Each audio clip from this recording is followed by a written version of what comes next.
চলতি বছরের জুনে ৩৭ বছরে পা দেবেন রেকর্ড ৮ বারের ব্যালন ডিওর জয়ী ও বিশ্বকাপ জয়ী অধিনায়ক লিওনেল মেসি।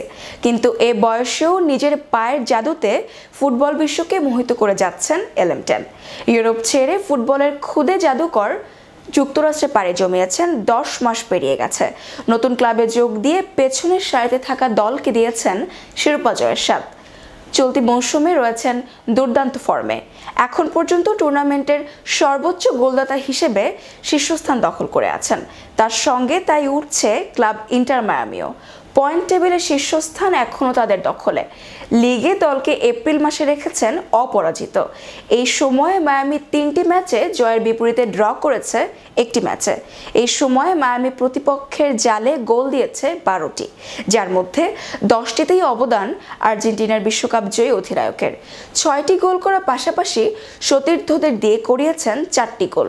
অসাধারণ এই পারফরম্যান্সের পুরস্কার হাতে নাতে পেয়েছেন মেসি। গত বছর যুক্তরাষ্ট্রের ফুটবলে নাম লেখানোর পর এই প্রথম দেশটির মেজর লিগ সকারের মাস সেরার পুরস্কার জিতেছেন তিনি।